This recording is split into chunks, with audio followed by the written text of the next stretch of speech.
Buenas noches. ¿Qué seudónimo quieres que utilicemos al principio de la conversación? Hadevich. Hadevich. Vale. Arrancamos en la orilla del mar, nos despediremos después en un faro y siempre os pregunto por vuestra relación con el mar. ¿Cuál es la tuya? Pues desde muy pequeña estoy enamorada del mar porque me recuerda a infancia, sobre todo al sur de España. Libertad, familia, alegría, pero desde hace muchos años también muerte y frontera. El mismo mar. El mismo mar. ¿Tú recuerdas esos viajes a la playa? Entiendo que ibais en verano. Sí, por supuesto, como toda una aventura de gente madrileña que llegábamos al sur, con orígenes del sur, muchos de familias migradas, ¿no? Y ese acontecimiento que era la playa, estar todo el día en el agua, ¿no? Nadando, buceando y con el sol, haciéndote amiga de los niños y las niñas que vivían en esos pueblitos pequeños, que era donde yo iba, que eran pueblitos costeros, pescadores, claro que sí. ¿La infancia es un territorio feliz para ti? Es un territorio feliz, pero fuertemente existencial. No me preguntes por qué. Desde pequeñita me he hecho preguntas, no sé si inadecuadas, pero preguntas que también me han causado dolor. Pero sí, he tenido la suerte de tener una familia en la que me he sentido segura y unas amigas y especialmente amigos que me han hecho sentir siempre muy segura y muy querida. Pero siempre me he hecho preguntas incómodas. Existenciales. Podríamos decir incómodas, que sí. Dolorosas. Bueno, sobre todo por el sentido de la vida, por la injusticia. Bueno, mi padre es un gran lector, lo sigue siendo, y desde muy pequeñita me aficionó a la lectura y especialmente a la poesía, ¿no? Entonces la poesía tiene una dimensión trascendente y de misterio que, bueno, que desde chiquita me la descubrí tanto para escribir como para disfrutarla y leerla. Quizá sea por eso, Quizá por eso, sí. Mis preguntas incómodas, sí. No sé por, la sino por poesía dónde. seguramente tenga mucho que ver con eso. Sí. Cuéntame cómo era tu casa de la Lipa. Mi casa de la Lipa era una casa no muy grande, era una casa de esta que daban a las familias numerosas de la clase trabajadora, donde dormíamos en literas. Primero los chicos en unas literas y la chica que era yo en otra habitación, pero luego vinieron mis hermanas mellizas y compartimos literas y otra cama más en la habitación de las chicas. Era una casa familiar, no muy grande y ruidosa, bastante ruidosa, y bueno, abierta también a nuestros amigos y a los vecinos. ¿Cuántos sois, hermanos? Éramos hasta hace muy poquito 5. 5. Hace 2 años murió mi hermana con 47 años y ha sido una experiencia que me ha atravesado la vida en todos los sentidos, ¿vale? Con dolor, pero también con mucha esperanza y mucha valentía para afrontar algo que, por otro lado, es muy doloroso, pero es tremendamente natural, que es la muerte.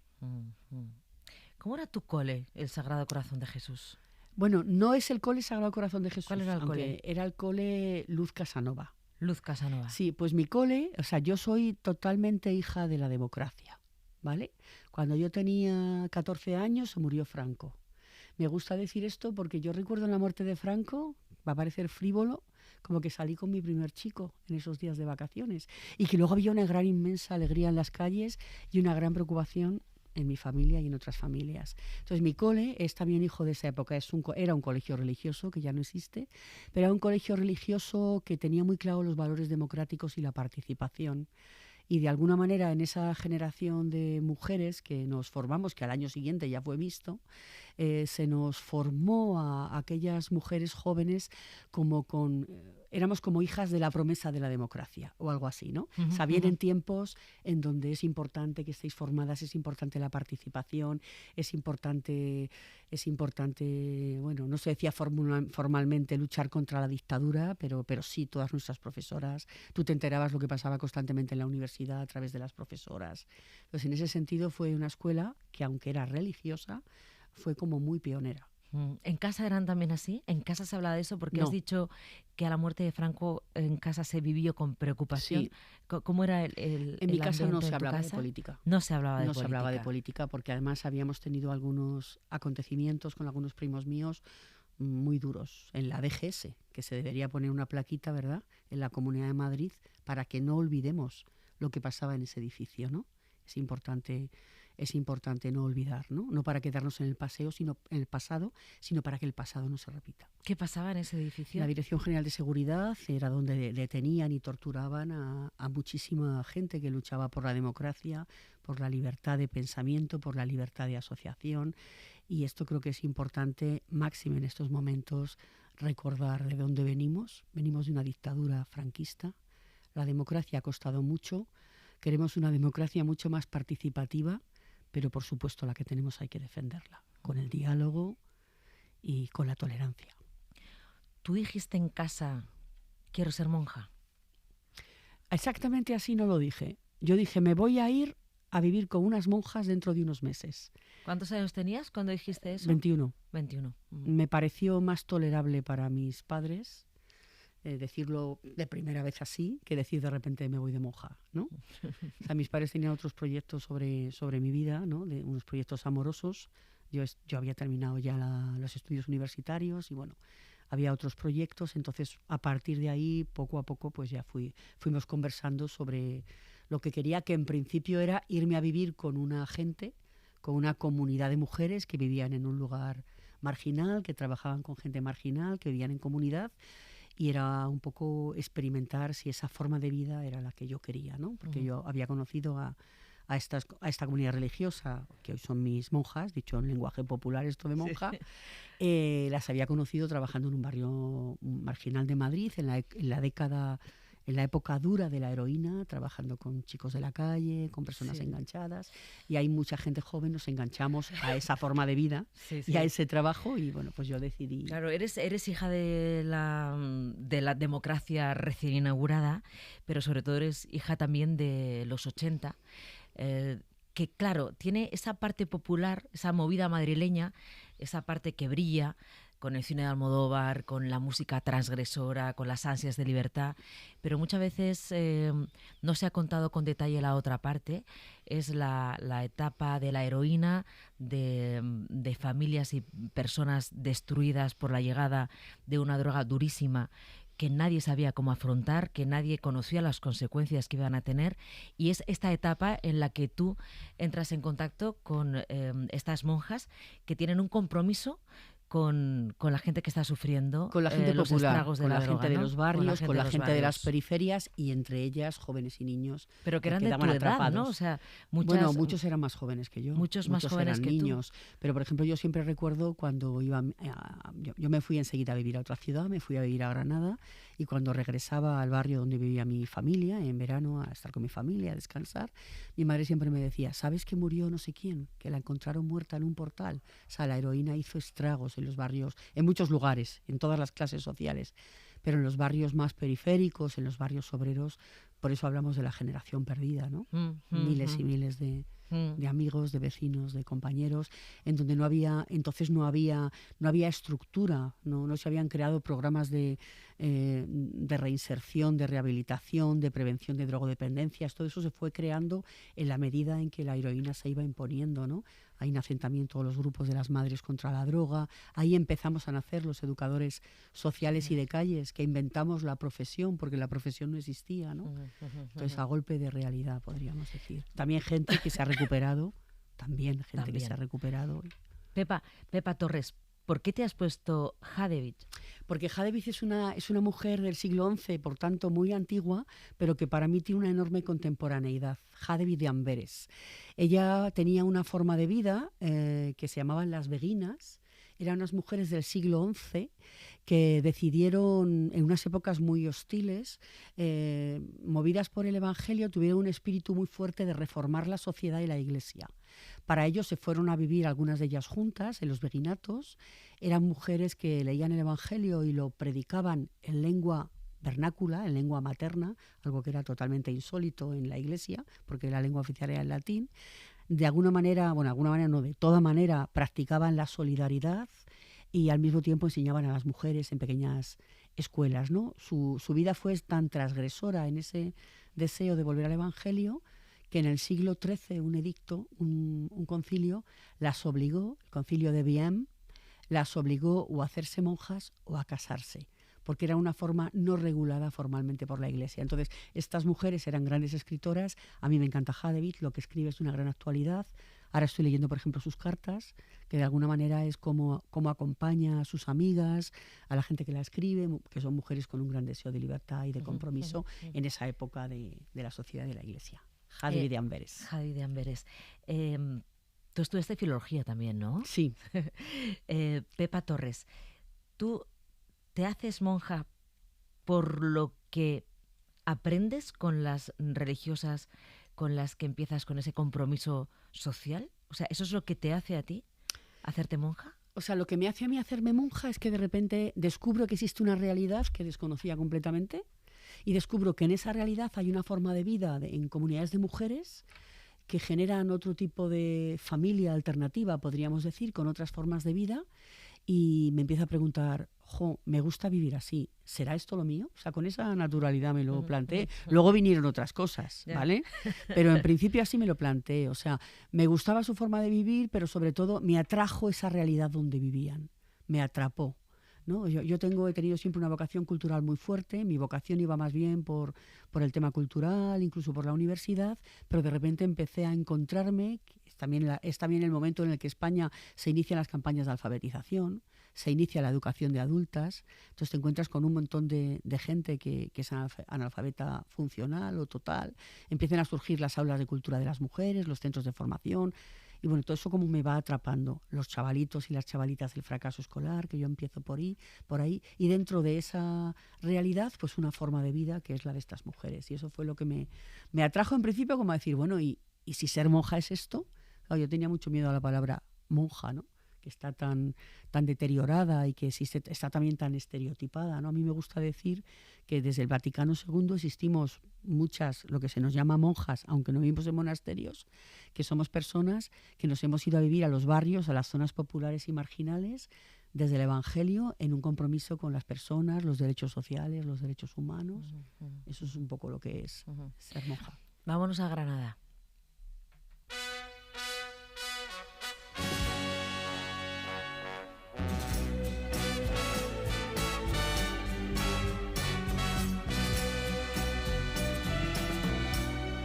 Vuelvo a Granada, vuelvo a mi hogar. El tren va muy despacio, hay mucho tiempo para llegar. La gente duerme en el vagón, mientras por las ventanas muy débilmente se cuela el sol. Vuelvo a Granada. Claro, Granada no es tu hogar, pero allí estudias el noviciado, ahí haces se llama hacer el noviciado, sí. ¿no? Hacer el noviciado. ¿Qué aprendes en Granada? ¿Qué aprendes de los barrios de Granada?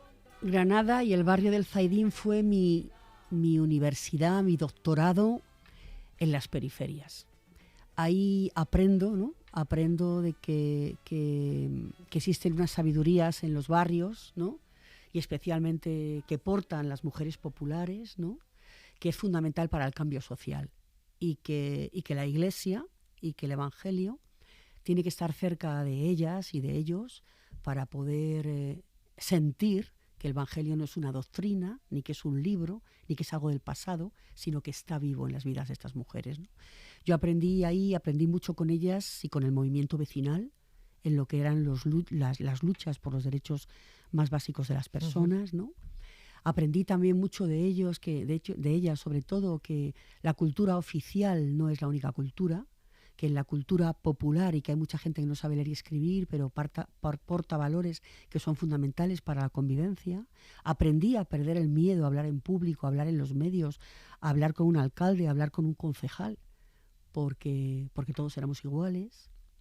Aprendí también que la fiesta y la lucha son fundamentales. Y también me reencontré con mis raíces de clase, podríamos decir, que no las tenía. Yo soy hija de una clase trabajadora, pero nunca tuve esa conciencia hasta encontrarme en este barrio.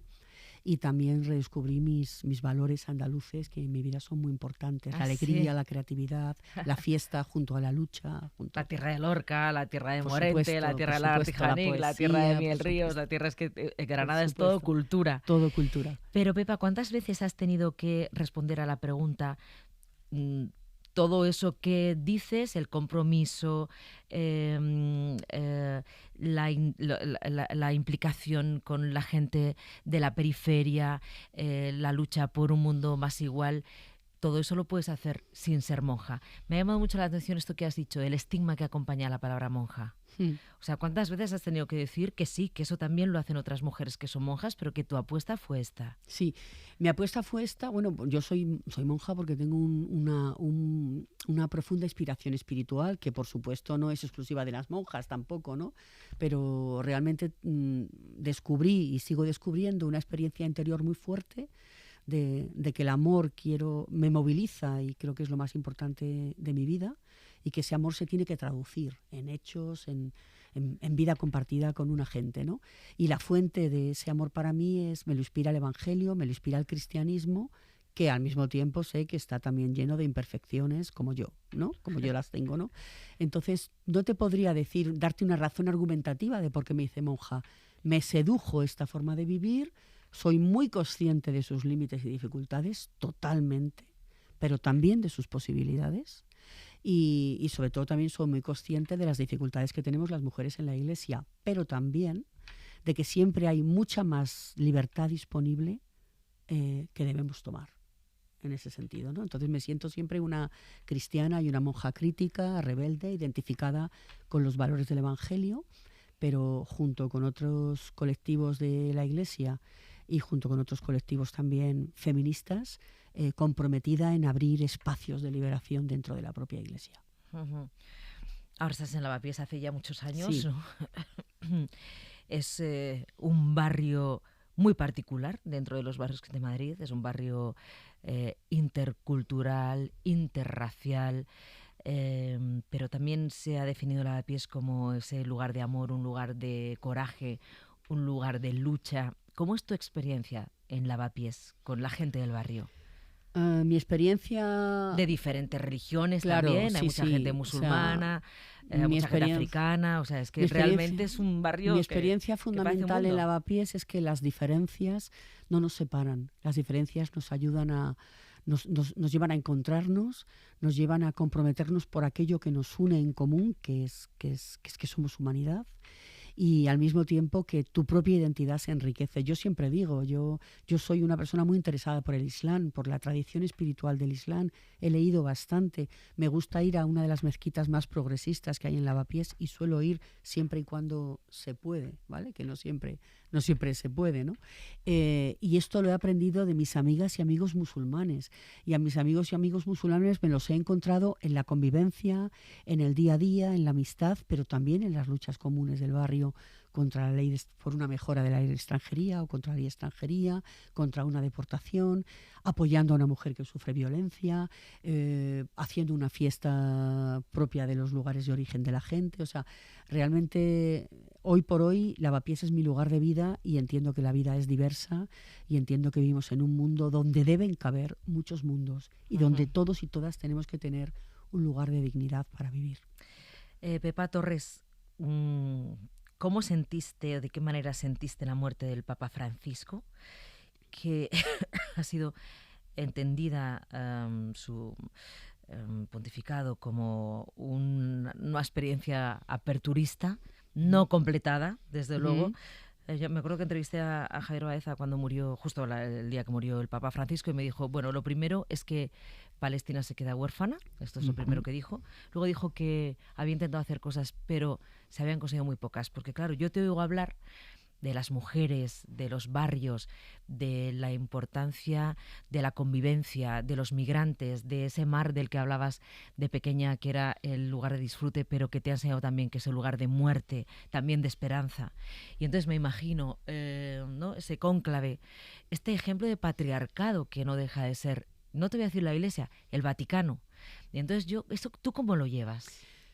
Pues lo llevo con indignación, con mucha indignación, y también lo llevo con organización de mujeres, y no solo, pero con organización de mujeres feministas, que en este país existimos desde los años 80, haciendo propuestas concretas y peleando para liberar espacios en la Iglesia que no sean discriminatorios con las mujeres, ¿no? Entonces, por ejemplo, yo he vivido el cónclave con una indignación terrible. O sea, me parece absolutamente anacrónico que en la elección de un pontífice solo haya varones, sean clérigos, y incluso el otro día estuve en la tele con un programa y la gente, tanto creyente como no creyente, estaba admirada de la liturgia de la Iglesia. Yo, sin embargo, me daba como dolor, ¿no? Pensaba, ¿dónde está la desnudez y la simplicidad del Evangelio en todo este espectáculo, ¿no? Y lo digo con respeto al espectáculo, ¿no? Entonces, yo he vivido la muerte del Papa con tristeza, también con expectativa, con preocupación, porque no cabe duda que en todo lo que ha sido, bueno, Francisco ha sido un kairós, como decimos en el lenguaje religioso, ¿no? Es decir, algo insólito, podríamos decir, ¿no? Hubiéramos querido aún más, pero Francisco ha sido el Papa que nos ha reconectado con el Vaticano II y con las mayorías pobres del mundo, ¿no? Por supuesto, con todo lo que es la vuelta a los orígenes de la Iglesia en intención, que son las periferias, el compromiso con la paz y con la justicia, y el no al genocidio, y el no a los colonialismos, la apertura a las organizaciones populares. No olvidemos que uno de los gestos también proféticos de Francisco fue convocar un encuentro de organizaciones populares del mundo, que hizo 3. En uno de ellos estuvo Berta Cáceres, posteriormente asesinada por el extractivismo en Honduras, y que el Papa, a través del cardenal Tucson, o sea, hizo todo lo posible porque su muerte no quedará impune, interviniendo, ¿no? No olvidemos todo esto. La lucha o el esfuerzo inmenso por la sinodalidad, que dicho en un lenguaje civil es una iglesia más participativa y más democratizada, más democrática, ¿no? Lo cual es un desafío inmenso, ¿no? Y algunos nombramientos de mujeres en algunos puestos de responsabilidad, que las mujeres cristianas y feministas consideramos que son absolutamente insuficientes, pero por otra parte son absolutamente insólitos si consideramos la tradición de la Iglesia, ¿no?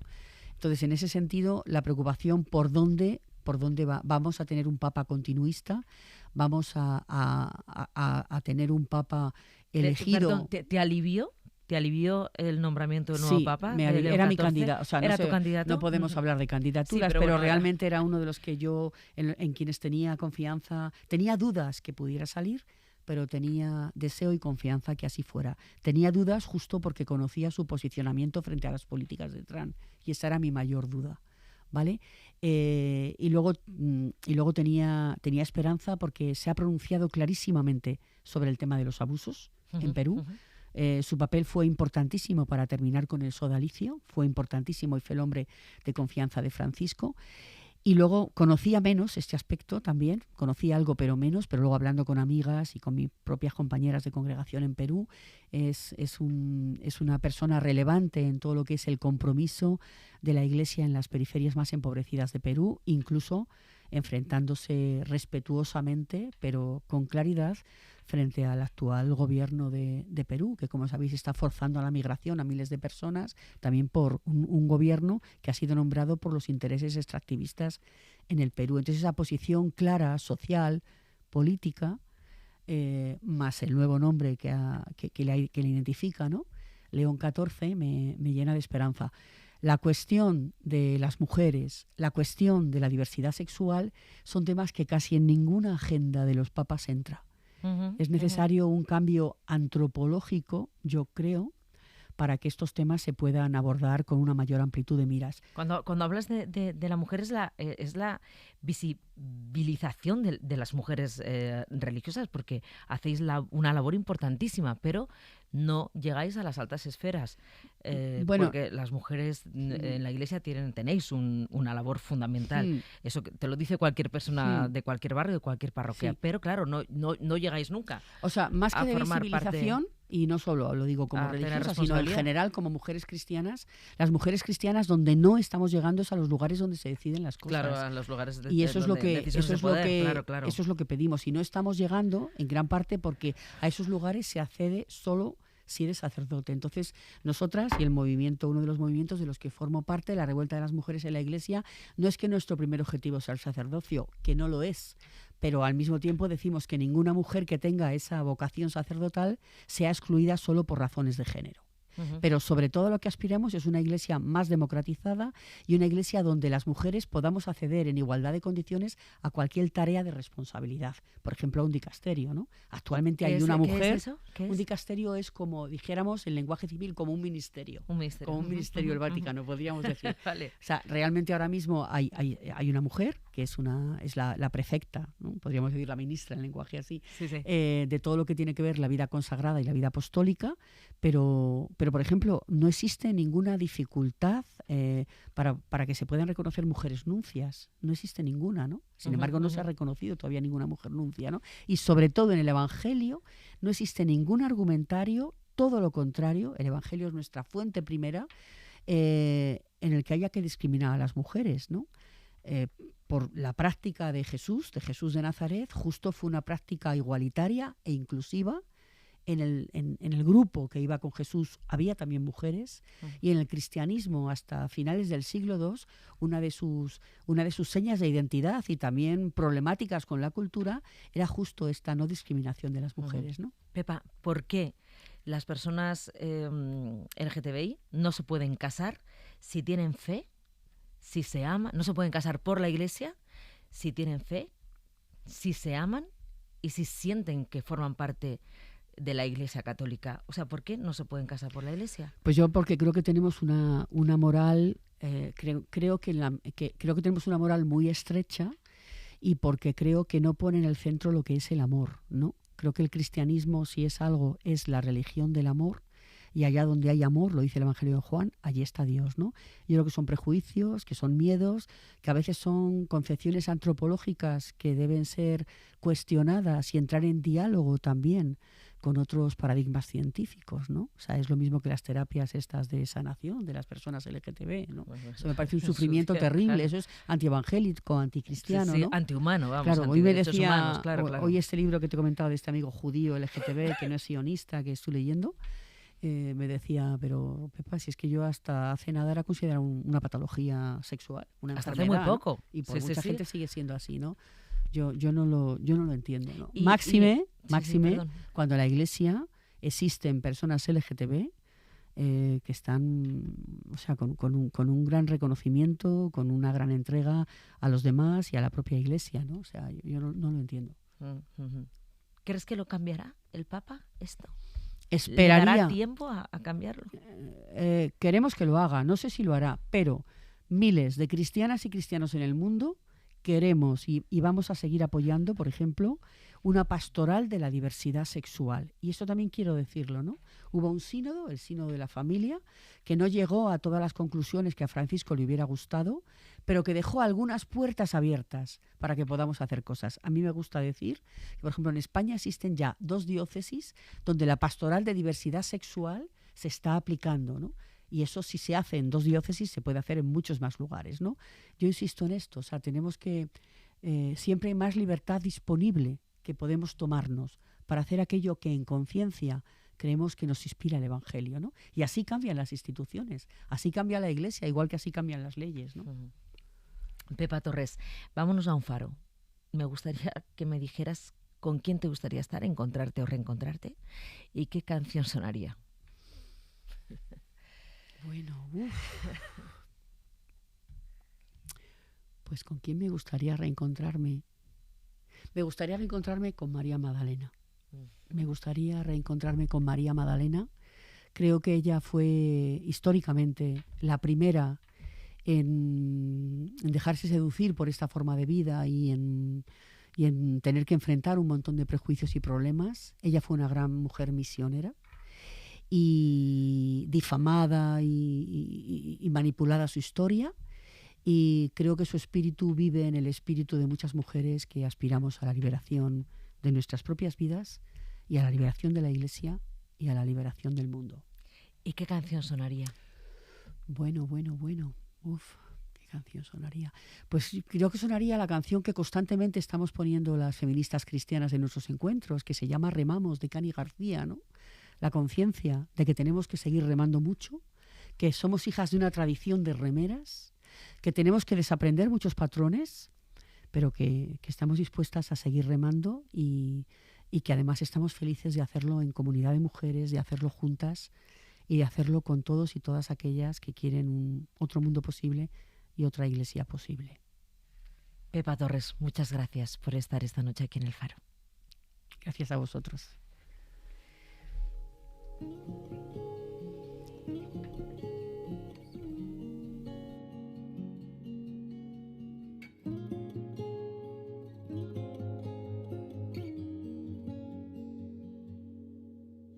De chica me decía, esta es la forma correcta